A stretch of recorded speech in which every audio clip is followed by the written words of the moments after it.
دا دسترخوان له افغان کډوالو لپاره په تورخم کې غوړېدلی دی. فلاحي تنظیم یا ټولنه نوجوان قبایل لخوا هر کال په تورخم کې د افغانانو لپاره دسترخوان غوړېږي. په دغه دسترخوان 200 نه تر 400 پورې افغان کډوال او کوم روزهدار دي هغه روژه ماتی کوي.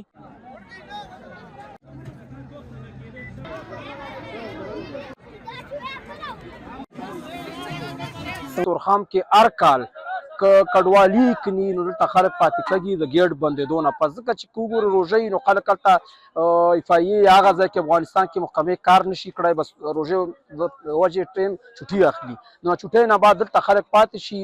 بیا هغه خلکو که دلته ته وګورې نو غټ لیول باندې خلک راځي، مطلب 10 کسه یو کور کم از کم چې 9,000 2,000 2,500 روپۍ خالي ټیم ډوډۍ هغه لګي.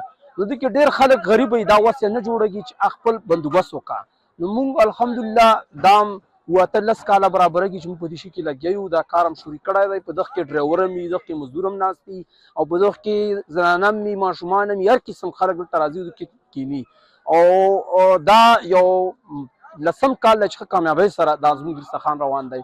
او په دغه کې موږ سره مختلف خلک مرستې کا لکه دا کال دواړه ځای زموږ سیسټم روان دی، هلته هم روان دی او دلته هم روان دی. موږ څه ملګري هلته لګوي، هلته موږ پارسل سیسټم چلوو. پارسل دې وجې چلوو چې هلته خامخا منډې کاري نو بس خلک روان وي، او هلته موږ پارسل سیسټم وي، دلته موږ پوخ دسترخوان سیسټم چلوو.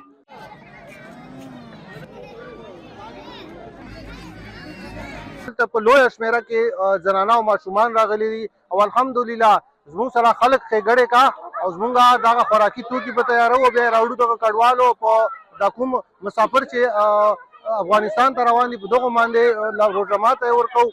او بله خبره به زه دا حکومتونو ته وکړم چې په کار ده چې کومه ستونزه د پاکستان او د افغانستان راغلې ده، په کار ده چې مذاکرات وکړه، ډایلاګ وکړه، جنګونه نښتې دا د مسلو حل نه دی.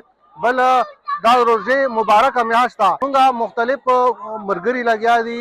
په جمرود کې زموږ اسلام بادشاه رور لګیا دی. داسې نور تنظیمونه په لنډي کوتل کې زموږ وګورو په چې کوم دلته کیمپ دی، دغه هم یو شمېر تنظیمونه دي چې خوراکي توکي راوړي. او الحمدلله دلته چې کوم کډوال روان دي، کوم افغانان روان دي، دغه ډېر ښه خدمت شي.